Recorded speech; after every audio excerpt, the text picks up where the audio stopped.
Total energy in SHM। हाँ, ये हमने बात कर ली थी बेटा कि SHM में जो टोटल एनर्जी होगी हमारे पास वो कितनी होगी। तो सिंपल हार्मोनिक मोशन में हमने बात की थी कि सपोज करें कोई पार्टिकल है लाइक दिस, और ये जहां पर है ये इसकी मीन पोजीशन है, और इसको हमने एक्सट्रीम पोजीशन, और ये भी हमारे पास एक्सट्रीम पोजीशन दो हैं। सपोज इसको हम पॉइंट ए का नाम दें, दैट इज मीन पोजीशन।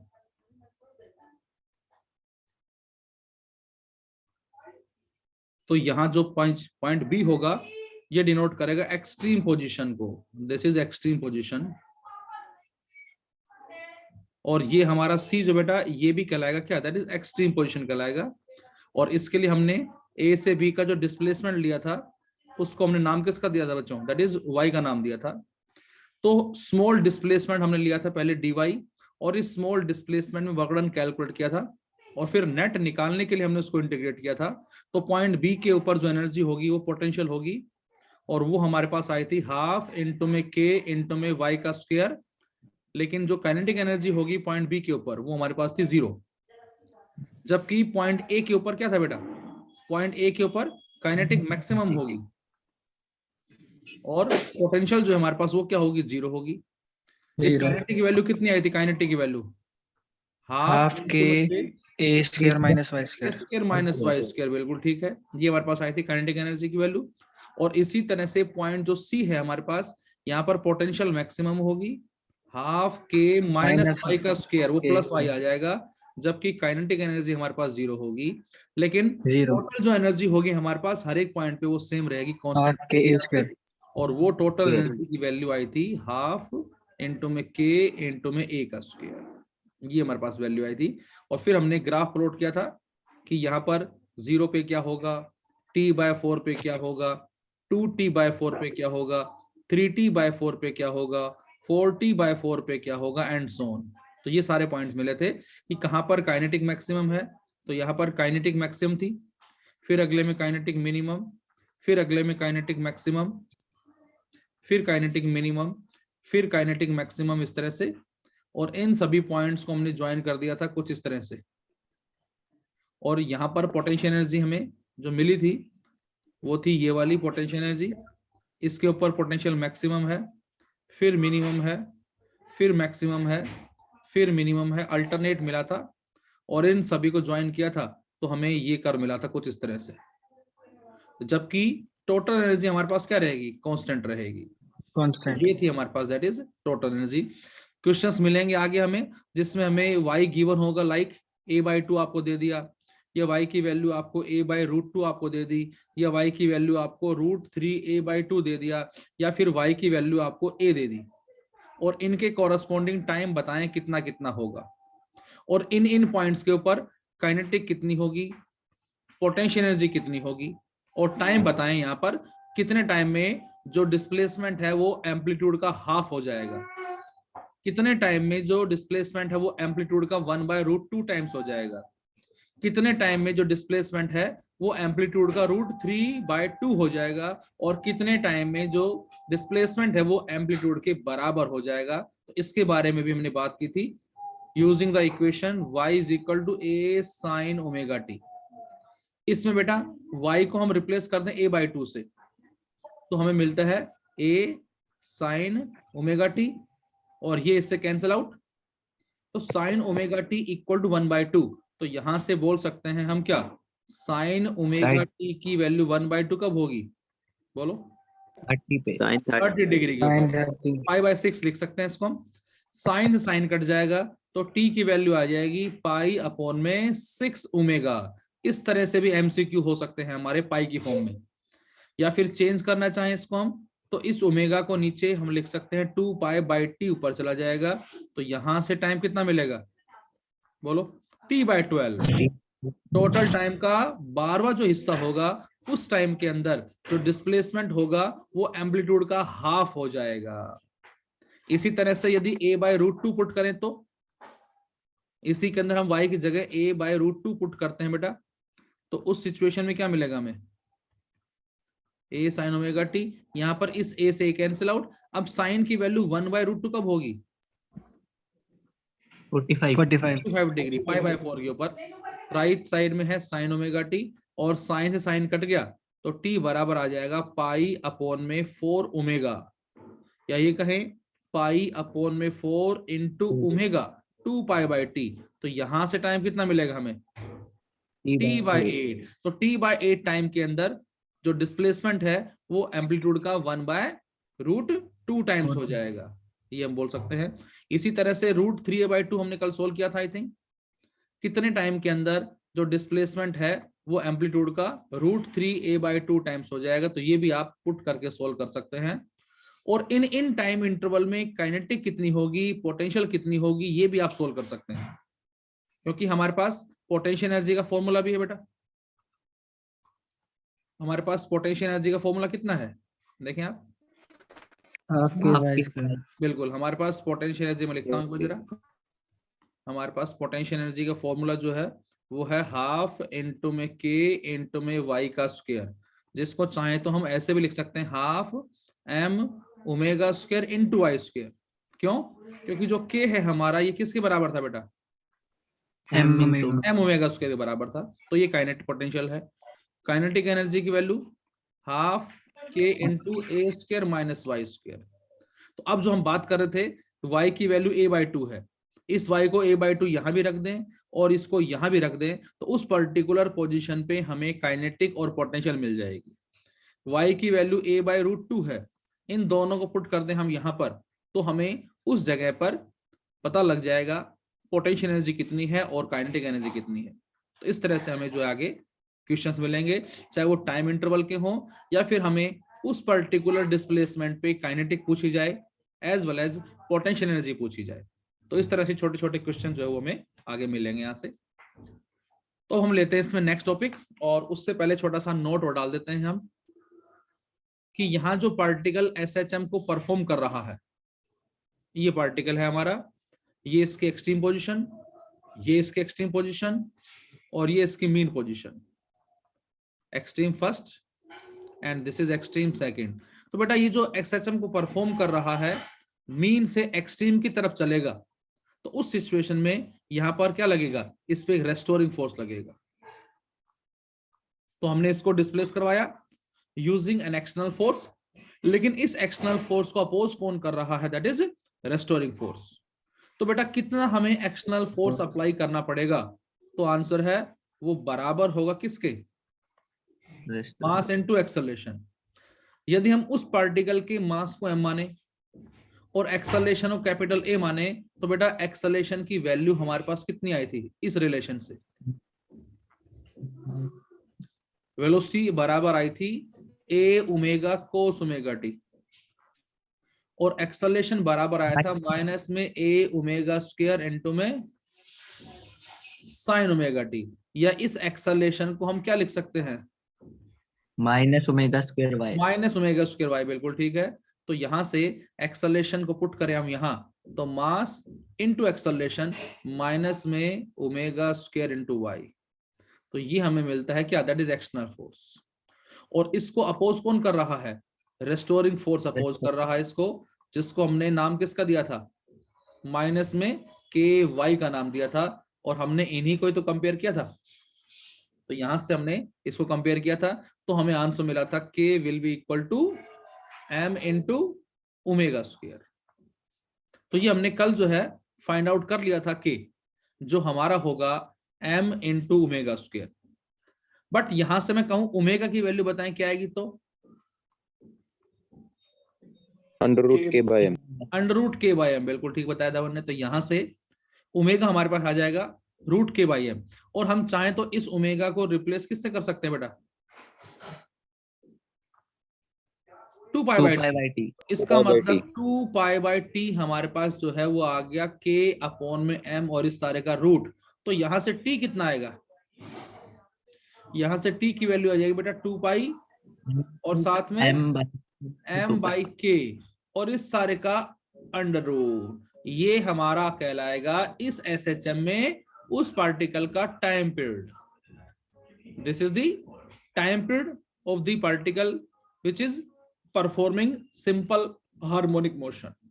तो बस उसी में यदि आपसे टाइम पूछता है तो ये भी कई बार एग्जाम में मिल जाता है हमें 2 नंबर के अंदर, drive an expression for the time period in case of simple harmonic motion. तो 2 नंबर में हमें बस ये 2-3 लाइनें ही एक्सप्लेन करनी होती है, using relation y equal to a sin omega t as the particle displays slightly from its mean position towards extreme position with the help of an external force which is equal to mass into acceleration, then at the same instant restoring force comes into play, and this restoring force try to restore the original position of the particle and pull back towards the mean position.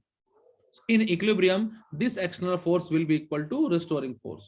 तो इनको हम बराबर रख के k आ गया, omega आ गया, t आ गया, जो कि 2 पाई m बाई k आ गया। तो यहां से हम डायरेक्ट बोल सकते हैं कि जो टाइम पीरियड होगा वो कितना होगा बेटा हमारे पास 2 पाई और साथ में m अपॉन में k और इस सारे का अंडर रूट। ये हमारा कहलाता है SHM के अंदर टाइम पीरियड की वैल्यू जो कितनी होगी, और हम फ्रीक्वेंसी भी निकाल सकते हैं यहां से। एंड फ्रीक्वेंसी कितनी होगी सर? रेसिप्रोकल कर देंगे। रेसिप्रोकल कर देंगे इसका हम। तो जब रेसिप्रोकल करेंगे हम तो क्या मिलेगा, ये मिलेगा बेटा हमें 1 अपॉन 2 पाई, बोलो, और साथ में क्या आ जाएगा k बाई m का रूट। तो ये कहलाएगी हमारे पास क्या, इसकी फ्रीक्वेंसी आ जाएगी, जिसमें m जो है बेटा हमारा, इस m को हम क्या बोलते हैं बच्चों, बोलो, इस m को बोलते हैं हम, that is inertia factor, mass measures the inertia. तो इसको हम इस तरह से भी लिख सकते हैं, अलग से लिख देता हूं इसको किसी किसी बुक में इस तरह से भी लिखा हुआ है t इक्वल टू 2 पाई और साथ में रूट, और जो m है इसको इनर्शिया फैक्टर, ये हमारा कहलाता है inertia factor, mass measures the inertia, और अपॉन में k, जिसको हम फोर्स कांस्टेंट या स्प्रिंग कांस्टेंट बोलते हैं, इसको हम बोलते हैं स्प्रिंग फैक्टर।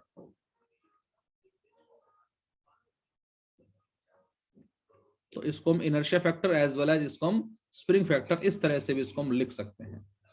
तो ये हमारा कहलाता है क्या, बोलो, दैट इज टाइम पीरियड की value t which is equal to 2 pi और m अपॉन में k और इस सारे का under root.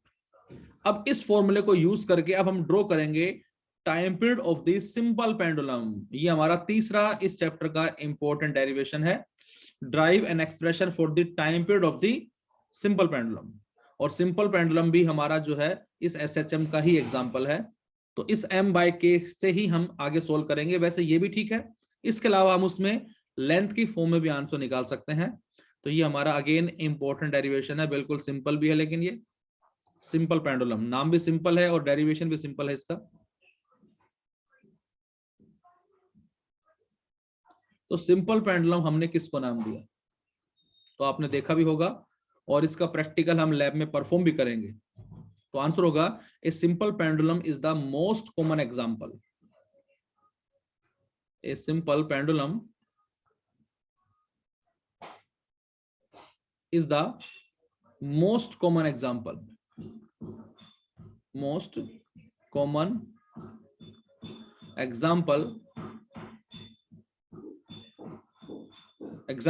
of bodies performing SHM,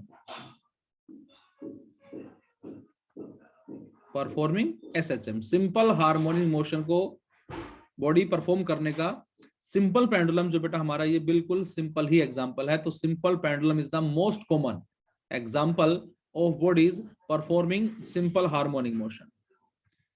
और इसको हम एक वर्ड और नाम देते हैं, that is known as ideal. तो हम लिखते हैं क्या, एन आइडियल सिंपल पेंडुलम जो होता है हमारा वो किस तरह का होता है, एन आइडियल सिंपल पेंडुलम, ये भी एग्जाम में कई बार पूछ लेते हैं, what do you mean by ideal simple pendulum. तो आंसर होगा an ideal simple pendulum consist of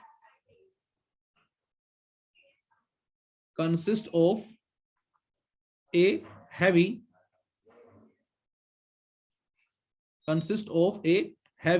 point mass body। एक हमारे पास हैवी पॉइंट मास बॉडी है बेटा, जिसको सस्पेंड कर रखा हमने, सस्पेंडेड बाय ए वेटलेस, सस्पेंडेड बाय ए वेटलेस इनएक्सटेंसिबल, जिसको एक्सटेंड ना किया जा सके, इनएक्सटेंसिबल एंड और इसमें एक वर्ड और लगा सकते हैं हम, that is known as perfectly, and perfectly flexible, perfectly flexible string,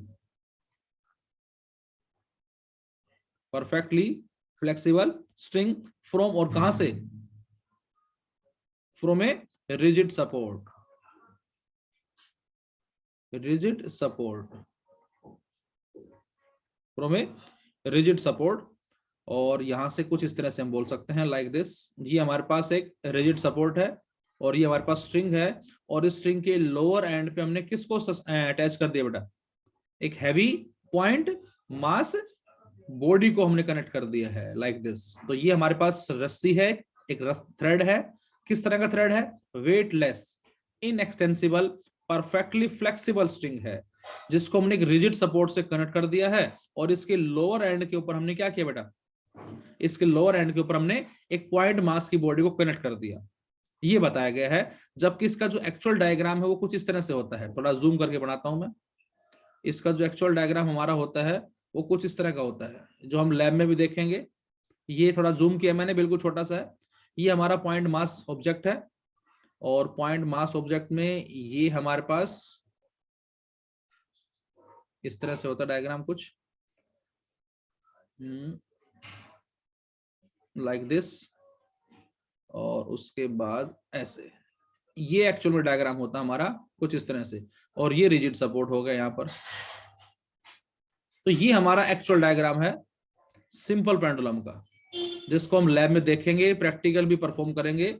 generally book में हम सीधा ऐसे बता देते हैं, इस तरह से बुक्स वगैरह में सीधा हम ऐसे बता देते हैं, बट ये एक्चुअल नहीं है, दिस इज एक्चुअल, जो लेफ्ट साइड में है ब्लैक वाला। अब इसमें क्या क्या चीजें ध्यान से देखें हम, तो बेटा एक्चुअल में इसमें हमारे पास क्या क्या चीजें हैं, तो आंसर है ये जो रेड कलर का वायर नजर आ रहा है, ये हमारी होगी स्ट्रिंग, और ये जो आपको नजर आ रहा है क्वेश्चन मार्क टाइप में, ये होता है हुक, और साथ साथ ये हमारे पास क्या कहलाएगा, दिस वन, ये कहलाएगा इसका radius, this is the radius, ये रेडियस है इसका, और ये इसका होगा सेंटर। तो इसका मतलब इस पॉइंट ए से लेकर इस पॉइंट बी तक जो डिस्टेंस है बच्चों, ये कहलाती है लेंथ ऑफ स्ट्रिंग, लेंथ किसकी, स्ट्रिंग की। और यहां से लेकर यहां तक ये क्या कहलाती है बेटा हमारे पास, H, H is the height of the hook, और उसके नीचे क्या है, ये रेडियस है। तो आपसे कहा जाए इस पॉइंट ए से लेकर पॉइंट ओ का डिस्टेंस बताओ कितना होगा, ए से ओ का डिस्टेंस। तो इस ए से ओ के डिस्टेंस में एक तो कौन आ रहा है, ए बी आ रहा है, एक कौन आ रहा है, एच आ रहा है हुक की हाइट, और एक कौन आ रहा है, रेडियस आ रहा है। इसका मतलब इसको हम क्या बोलते हैं, एल एस प्लस में एच प्लस में आर, ये हमारी कहलाती है इस पेंडुलम की लेंथ। ये विशेष रूप से आपको याद रखना है कि अक्सर जो मिस्टेक होती है हमसे बेटा, वो मिस्टेक ये होती है कि हम इस लेंथ को क्या समझ जाते हैं, हम इस लेंथ को ये लेंथ समझ जाते हैं, ये वाली लेंथ, ये वाली लेंथ, ए से बी की लेंथ, जबकि ये ए से बी की लेंथ नहीं है। ये लेंथ कहां से बेटा, ये लेंथ इस रिजिड सपोर्ट से लेकर और उसके क्या, रेडियस, रेडियस बोले, या इसको हम क्या बोल देंगे, सेंटर, सेंटर ऑफ मास। ये ध्यान रखना है, इसका विशेष रूप से याद रखना है कि ये जो लेंथ होती है, अभी सोल्व करेंगे हम टी, जो होगा हमारा 2 पाई एल अपॉन में जी का अंडर रूट। तो बेटा जो लेंथ है, ये लेंथ केवल स्ट्रिंग की नहीं है, इस लेंथ में 3 चीजें शामिल हैं, स्ट्रिंग की लेंथ भी है, हुक की हाइट भी है, और उसका रेडियस भी है। और हम आगे पढ़ेंगे कि जैसे जैसे हम लेंथ को इंक्रीज करेंगे, वैसे वैसे टाइम पीरियड क्या होगा, बढ़ता चला जाएगा, और जैसे जैसे लेंथ को डिक्रीज करेंगे, वैसे वैसे टाइम पीरियड घटता चला जाएगा। बट आर और एच हमारे फिक्स हैं, हम यहां पर केवल कर क्या सकते हैं, हम यहाँ पर थ्रेड की लेंथ को चेंज कर सकते हैं, उसको इंक्रीज कर सकते हैं, और उसके इंक्रीज होने से जो टोटल लेंथ है वो भी हमारी इंक्रीज होगी, और यदि वो इंक्रीज होगी तो इससे टाइम पीरियड जो है वो भी हमारा क्या होगा, इंक्रीज हो जाएगा। शायद आपको याद होगा मैंने एक बार क्लास में क्वेश्चन डिस्कस किया था जो हमारा आईएएस के एग्जाम के अंदर आया है, और क्या क्वेश्चन था, काफी टाइम पहले की बात है जब सेंटर ऑफ मास पढ़ रहे थे हम।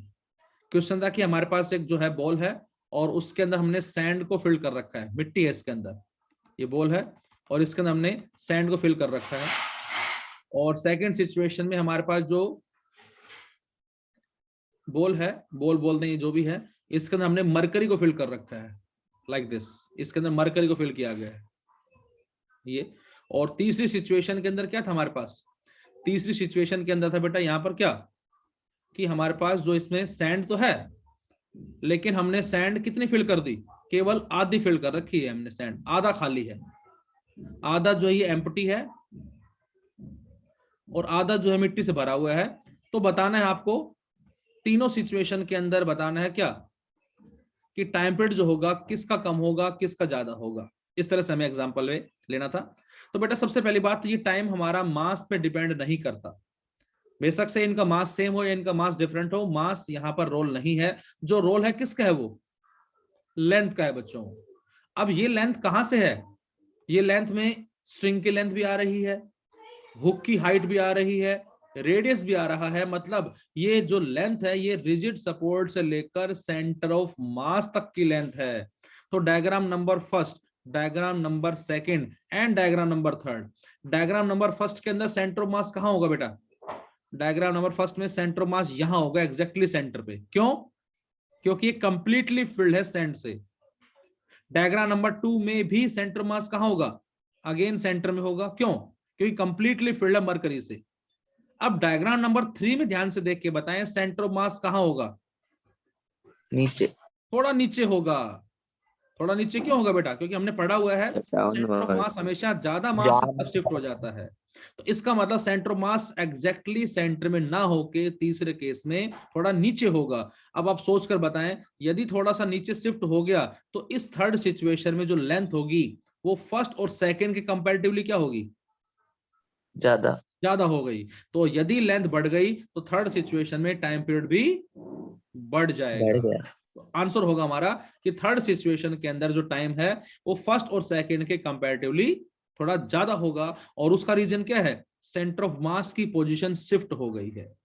तो ये हमें विशेष रूप से ध्यान रखना है कि यदि इस तरह का कोई सवाल हो तो उसमें हमारा यही कॉन्सेप्ट काम आता है कि ये जो रेडियस है या ये जो टोटल लेंथ है, ये टोटल लेंथ हम सेंटर से ना बोल के सेंटर ऑफ मास से बोलेंगे, हम ऐसे ही बोल सकते हैं। हम रिजिड सपोर्ट से लेकर सेंटर ऑफ मास तक का जो डिस्टेंस होगा उस हैवी पॉइंट मास ऑब्जेक्ट में, वो हमारी कहलाएगी that is length of the string. तो ये हमारे पास है इसके अंदर। अब जरा देखते हैं इसका डेरिवेशन जो है हमारे पास वो किस तरह से होगा। तो इसके लिए सबसे पहले हमने डायग्राम बनाया उसी तरह से, ये हमारा एक रिजिड सपोर्ट हो गया और ये हमारे पास स्ट्रिंग है जिसकी लेंथ हमने LS मान ली, और ये हमारे पास हुक हो गया और इसके लोअर एंड पे ये हमने कनेक्ट कर दी बॉडी। इसको थोड़ा डायग्राम बनाने समझने के लिए ये ले लेते हैं इस तरह से लाइक दिस। और अब यदि हम इसको स्लाइटली डिस्प्लेस करते हैं, यदि हम इसको स्लाइटली क्या करते हैं बेटा, डिस्प्लेस करवा के यहां ले आते हैं कुछ इस तरह से। तो फिलहाल मैं डायरेक्ट बना रहा हूं अभी फिलहाल जो है इस तरह से दिखा दिया, बट ये सारी चीजें इसके अंदर हैं समझने के लिए, इस तरह से दिखा दिया हमने। और हमने इसको डिस्प्लेस करवाया इसकी मीन पोजीशन से एक्सट्रीम पोजीशन पे। तो बेटा ये इसकी मीन पोजीशन सपोज करें और ये हमने मान लिया इसकी एक्सट्रीम पोजीशन है। तो हमें मालूम है क्या कि जब इसको मीन से एक्सट्रीम पे लेके जाएंगे तो यहां पर जो एनर्जी होगी वो कौन सी एनर्जी होगी, काइनेटिक होगी या पोटेंशियल होगी। तो आंसर इसके ऊपर पोटेंशियल एनर्जी होगी, बिल्कुल ठीक है। अब जैसे ही हम इसको छोड़ेंगे तो क्या होगा, ये वापस चलेगा, ये पोटेंशियल वापस जीरो, चलेगा, बिल्कुल। पोटेंशियल एनर्जी जो है वो घटना शुरू होगी और काइनेटिक एनर्जी बढ़ना शुरू होगी। और इस पॉइंट पे आके सपोज इसको मैं A बोल देता हूं और इसको मैं B बोल देता हूं, और इस पॉइंट पे आके मैक्सिमम काइनेटिक होगी। उसके बाद ये कहां जाएगा, उसके बाद इस तरफ आ जाएगा कहीं, यहां से आ जाएगा लाइक दिस, इस तरह से आ जाएगा यहाँ पर। और यहाँ पर अगेन एनर्जी कौन सी होगी, फिर से पोटेंशियल एनर्जी हो जाएगी। तो यहाँ पर पोटेंशियल एनर्जी, यहाँ पर मैक्सिमम पोटेंशियल एनर्जी, और यहाँ पर मैक्सिमम काइनेटिक एनर्जी। इसको पॉइंट ए बी, इसको मैं सी बोल देता हूं। लेकिन बात आती है इसको नीचे लेकर कौन आ रहा है, तो आंसर रेस्टोरिंग फोर्स लेकर आ रहा है। अब वो रेस्टोरिंग फोर्स कितना होगा, तो इससे पहले जो हमने कल पढ़ा था बेटा, उसमें ये हमने मीन मानी थी, ये एक्सट्रीम फर्स्ट, ये एक्सट्रीम सेकंड, और हमने इस तरफ डिस्प्लेस करवाया था, जिसको हमने एक्स या वाई का नाम दे सकते हैं। और रेस्टोरिंग फोर्स हमारा बराबर किसके था, माइनस के एक्स मान लें या माइनस के वाई मान लें, जो भी हमने उसमें डिस्प्लेसमेंट माना है। एक्स माना है तो के एक्स लिख देंगे, और वाई माना है तो उसको हमने के वाई लिखा था। तो अब यहां पर हमें देखना है कि यहां पर इसको मीन की तरफ जो ला रहा है वो कौन लेकर आ रहा है। तो उसके लिए हमें क्या करना होगा, उसके लिए हमें पहले शो करना पड़ेगा, ये हो जाएगा इस बॉडी का वेट। जो पॉइंट मास हमने कंसिडर किया बेटा, ये कहलाएगा इसका क्या, वेट, mg, बोलो। और यहां से देखें ध्यान से हम, और एक मिनट इसमें दिखा देता हूं कुछ इस तरह से। अब आपको बताना है कि यहां पर ये जो एंगल थीटा है हमारा बेटा, तो ये एंगल क्या होगा, दिस वन, ये एंगल, ये भी थीटा होगा, बिल्कुल ठीक है। वर्टिकल, वर्टिकल बोल रहा हूं, अल्टरनेट एंगल जो है। और ये एंगल क्या होगा बच्चों, ये भी थीटा होगा, ये भी थीटा होगा। अब मैं आपसे कहूं mg को रिजोल्व करो, तो जब हम mg को रिजोल्व करेंगे बेटा, तो इस mg का जो कंपोनेंट है इस तरफ, इस तरफ ये वाला, ये कितना आएगा, कोस, कोस वाला आएगा, mg कोस, mg कोस। और ये कितना आएगा इधर, mg साइन, बिल्कुल ठीक है। तो ये कंपोनेंट हमारा आ जाएगा mg कोस थीटा, और ये कंपोनेंट कौन आ जाएगा, that is mg sine theta. और इस स्ट्रिंग के अंदर जो फोर्स प्रोड्यूस होगा वो क्या होगा, टेंशन T, इस तरह से हम बोल सकते हैं। तो इसका मतलब यहां पर जो टेंशन है उसके एग्जैक्ट अपोजिट कौन है, that is mg cos theta. यदि ये सर्कुलर पाथ में टाइम होने वाला बच्चों, रीज्वाइन करना सभी को, यदि ये सर्कुलर पाथ में घूमता तो हम क्या करते, तो उस सिचुएशन के अंदर हम बोलते कि ये हमारा T है और इसको अपोज कर रहा है mg कोस थीटा। तो सेंट्रीपिटल फोर्स प्रोवाइड कौन करता, T माइनस में mg cos theta provides the centripetal force mv square by r, यदि सर्कुलर पाथ में घूमता तो। लेकिन नहीं घूम रहा तो सेंट्रीपिटल फोर्स 0, इसका मतलब T बराबर किसके है, mg कोस थीटा के है, या ये कहें T minus mg cos theta equal to 0। तो यहां पर ये आपस में क्या कर रहे हैं, कैंसिल आउट कर रहे हैं, क्योंकि ये सर्कुलर पाथ में नहीं घूम रहा। बचा कौन सा कंपोनेंट, mg साइन थीटा। किस तरफ लग रहा है, मीन की तरफ लग रहा है। और मीन की तरफ होता कौन है बेटा, रेस्टोरिंग फोर्स होता है। तो यहां पर हम mg साइन थीटा को बोलेंगे